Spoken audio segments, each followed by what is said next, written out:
Anda masih menyaksikan Detak Tanjung Pinang. Saudara, Badan Penyelenggara Jaminan Sosial Ketenagakerjaan Cabang Tanjung Pinang menyerahkan 55 nama badan usaha pemberi kerja yang menunggak iuran kepesertaan kepada Kejaksaan Negeri Tanjung Pinang. Tidak tanggung-tanggung, total biaya tunggakan tersebut mampu mencapai 3,3 miliar rupiah.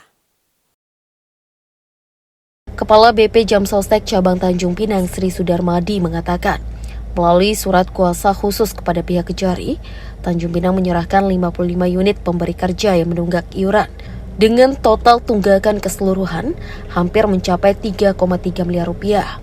Sudarmadi menyebut tunggakan itu bervariasi dan paling banyak menunggak di bidang tekstil atau garmen dengan jumlah tunggakan rata-rata lebih dari 6 bulan.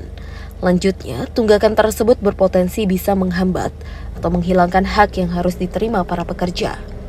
Lanjutnya, nominal iuran itu sangat kecil jika rutin dibayar, sehingga tidak menjadi beban perusahaan pada masa pandemi COVID-19. Namun yang terjadi sekarang, rata-rata perusahaan menunggak lebih dari 6 bulan, sehingga nilainya menjadi besar. Ini kita menyerahkan kepada Bapak Kejari dalam rangka untuk tadi melindungi kepentingan para masyarakat yang notabene sudah diserahkan kepada kami untuk perlindungan jaminan sosial ketenagakerjaan oleh perusahaan selama ini.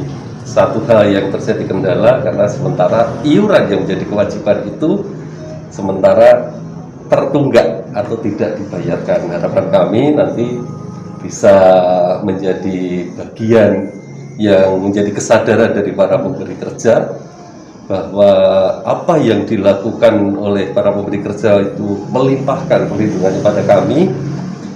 Ini sudah menjadi salah satu amanah yang diberikan oleh negara, jadi kewajiban yang dibebankan oleh negara, dan ini adalah hak para masyarakat pekerja.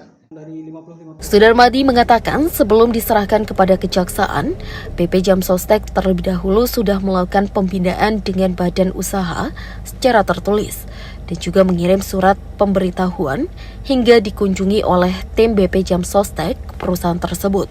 Sementara itu, Kepala Kejaksaan Negeri Tanjung Pinang, Joko Yuhono mengatakan akan mengkaji terlebih dahulu dan melakukan pemanggilan kepada perusahaan yang menunggak. Kita akan pertama itu kita kaji dulu ya, seperti biasa. Selanjutnya kita juga akan mengundang, kita juga akan mendengar mereka lah ya. Sebenarnya kenapa sih sampai nggak bisa bayar ini gitu. Kan alasannya pasti kondisi sosial sekarang di pandemi ini akan dijadikan alasan utama. Tapi seperti kata Pak Sri tadi itu kan kita lihat track record perusahaan ini ya, gimana track record perusahaan ini nanti dari situ kita tahu. Nah maka kita akan melakukan tindakan hukum kalau nanti umpamanya mereka sampai menunggak atau tidak mau bayar gitu ya. Karena ini kan kewajiban bersama ya. Ini kan sebenarnya pemerintah ini memberikan jaminan sosial kepada perlindungan jaminan sosial kepada anggota perusahaan-perusahaan ini.